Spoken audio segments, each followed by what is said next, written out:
Happy Thursday, October 8th, 2020. Welcome to the word of the day. So, real quick note, this is going to be much longer than a minute. As you all know, I try to do these word of the days within a minute. But I'm going to talk about a subject. As you can see when you clicked on this link, politics is the word of the day. I know growing up, and we always hear there's two subjects you should always avoid talking about: religion and politics. But hey, I'm gonna go out on a limb and just share my thoughts and views on politics. Part of this is because I did watch the vice president debate yesterday between Kamala Harris and Mike Pence. And watching that debate, and at the end of the debate, my thoughts were this: the two stars, the two highest points of that debate was the fly that landed on Mike Pence's head. There's memes everywhere. And the question that came from the 8th grader. What a great question. Where she's basically saying, our leaders are not getting along. Our leaders are always fighting amongst themselves. So how do you expect us citizens to get along? Which brings me to the next point, that it is clear that our country right now is divided. Families are divided. Friendships are being divided because of politics. It's sad, extremely sad. So let me just take a step back. I was raised by a wonderful man and a mom. My dad, David, who tomorrow is his 2nd year anniversary of his passing. He migrated from Western Samoa at the time, now it's just called Samoa, at the age of 21 years old. Jumped on a ship that was bound for San Francisco. Was very lucky to get on that ship, and the story behind that is wonderful. But he came to America like what most immigrants do, for a better living. America is the dream. America is the place to be. We all know that. If you go down our lineage, most, if not all of us, have people in our family that came here from a different country. But we all came here for that dream. So I thank my dad for getting on that ship, coming to America, and living his dream. He was also heavily involved in the Mormon church. He was a convert. His older brother brought home the Mormon teachings, and he loved it. And he raised all of us under the Mormon doctrine, which I feel has wonderful, wonderful things in it. And I think at the end of the day, it teaches you to love thy neighbor. It teaches you to serve others, love others, and be a good person. Now, we can have our differences in religion. I won't get into that. But at the end of the day, that's my feeling towards most, if not all, religions. It helps you be a better person, which is great. No judgment, whatever religion's out there. Some people don't even need a religion to want to do better. That's great.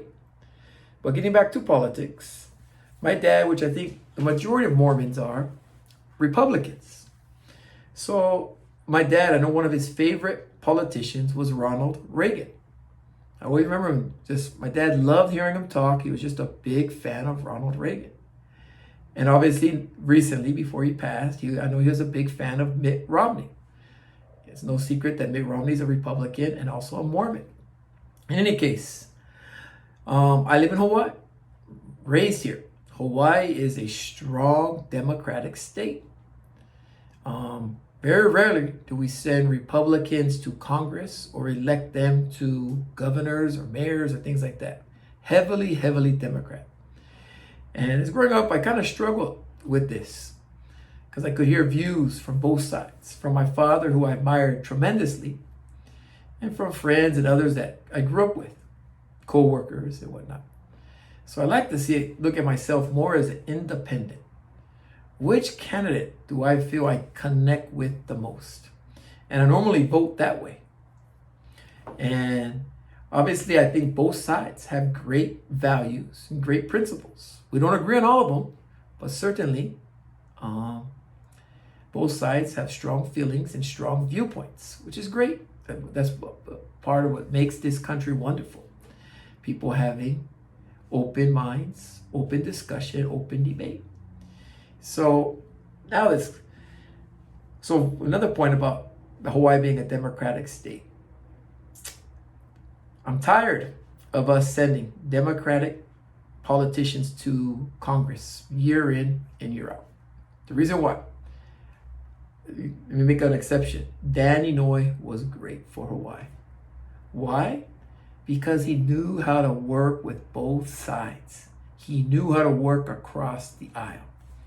He wanted to bring a thing home for Hawaii, bring money, projects home to Hawaii. He always got his Republican colleagues to come along so he can pass those bills. Now, with our country so divided, it just doesn't seem who goes to Congress, whether they're Congress or Senate from Hawaii. They just vote on party lines, regardless what the issue is. And they go on TV, they make their campaign speeches about how great the Democratic Party is and how horrible the Republican Party is and how horrible the other people on the other side of the aisle are. Wow. So how do you expect to pass bills? How do you expect to get things done when all you're going to do is trash the other side? I don't get it. In fact, we can send anybody to Congress and just vote whatever the Democrats say to vote on. It doesn't take nobody. It doesn't take no qualifications to do that. So what I want to hear from our local politicians in DC, what are you doing to convince those on the other side of the aisle to adopt your views, to adopt and pass your bills?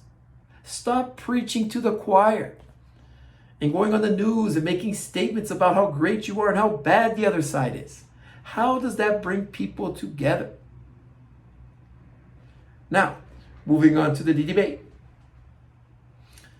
So let's bring up the debate. I think it's a great thing. It's been going on for decades, if not centuries. I'm not a big historian buff, but why are we not, this is to the people running the debates, why are we not bringing them up to speed?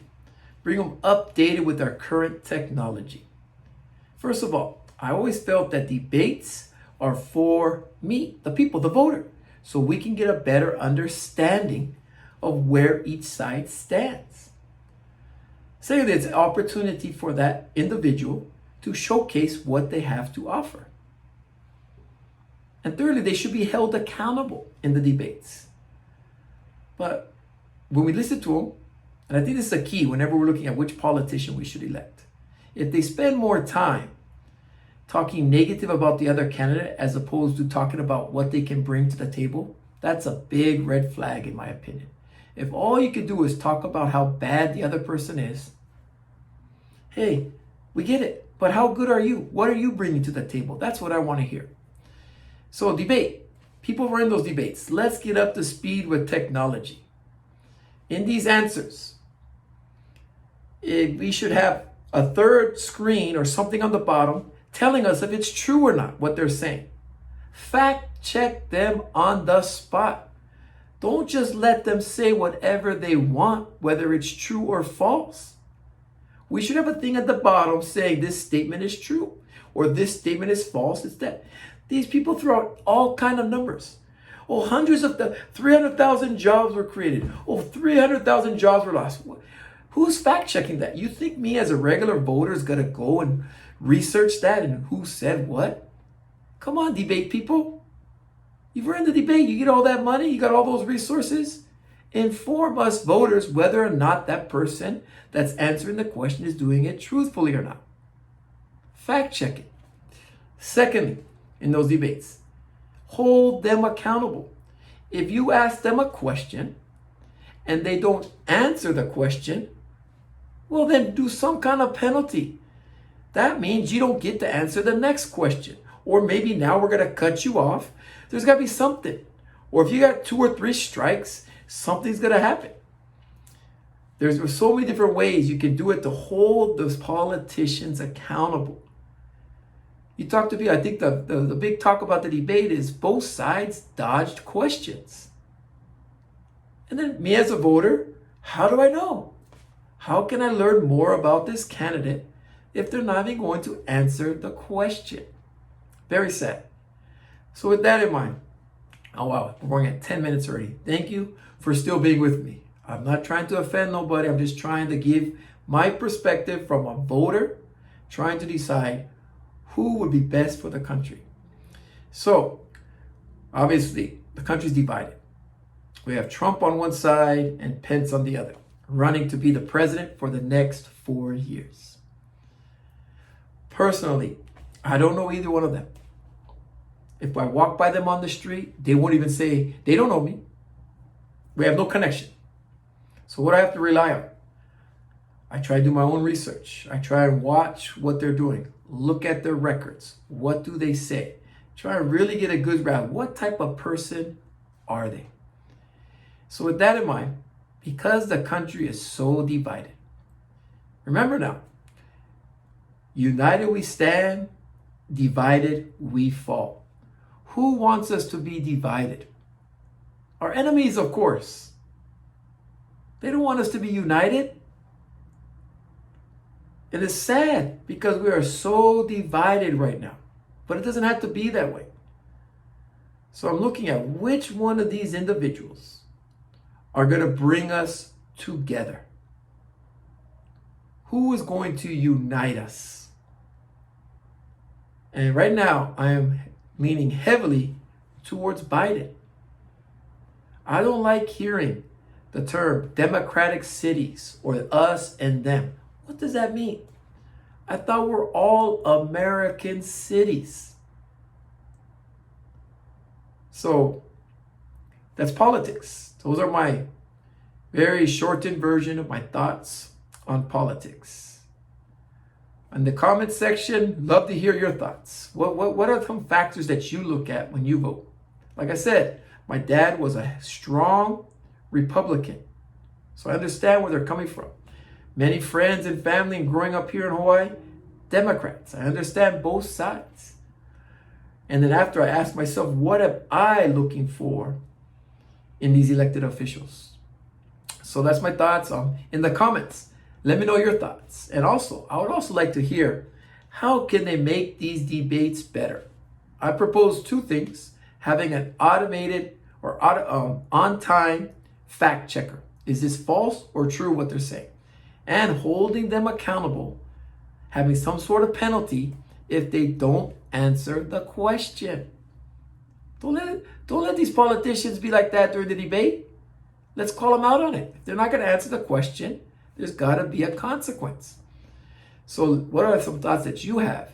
How they can make the debates better so we can all, at the end of the day, make an informed decision when we cast our vote. Hey, much love, much peace to you all. Yeah? And my final thought is, we can all be better. We can all be more united by first looking at ourselves. Looking at, how can I do better? Never mind about pointing the finger at somebody else and telling them how they can be better. Let's first, like Michael Jackson, the man in the mirror. How can we be better?